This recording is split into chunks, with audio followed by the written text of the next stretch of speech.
আসসালামু আলাইকুম এভরিওয়ান। কি অবস্থা সবার? তো আজ আমরা আড়তে বাজার করতে যাব। তো আড়তে গিয়ে কি কি বাজার করলাম সেটাই আপনাদের সাথে শেয়ার করব।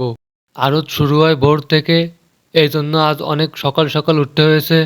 সকাল সকাল গেলে টাটকা টাটকা শাকসবজি পাওয়া যায়, এই জন্য আমাদের সকাল সকাল যেতে হবে। যেতে যেতে আপনাদের সাথে সকালে পরিবেশটা শেয়ার করলাম। আমাদের পুকুর থেকে দৃশ্যটা দেখতে অনেক সুন্দর লাগছিল, তাই ভাবলাম যে আপনাদের সাথে একটু শেয়ার করি। আপনাদের সাথে কথা বলতে বলতে ইমরান ভাইয়ের দোকানের সামনে চলে আসলাম। আর এখন ইমরান ভাইয়ের জন্য ওয়েট করতে হবে আমার, কারণ আমরা দুজনেই যাব বাজারে। তো এই জন্য তার জন্য ওয়েট করতে হবে। আর আপনাদেরকে চারদিকে একটু ঘুরে ঘুরে দেখাচ্ছি। সকালের পরিবেশটা আমার কাছে অনেক সুন্দর লাগছে, এই জন্য ভাবলাম যে আপনাদের কাছে একটু শেয়ার করি।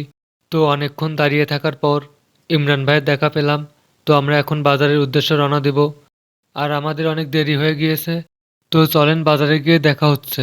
বাজারে ঢোকা মাত্রই দেখলাম অনেক শাকসবজি এবং ক্রেতা বিক্রেতা দিয়ে বাজারটি জমজমট।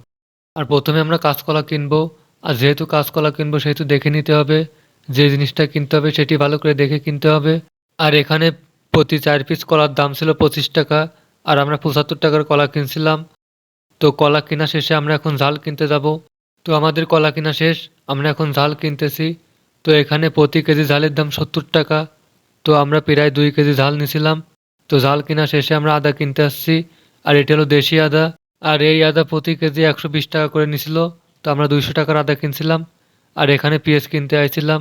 তো এখানে পেঁয়াজের দাম বেশি থাকায় আমরা অন্য জায়গা থেকে পেঁয়াজ কিনছিলাম। এখানে 120 টাকা করে চাইছিল। তো আমরা অন্য জায়গা থেকে 100 টাকা করে নিছিলাম। তারপর আমরা বেগুন কিনতে আসছি।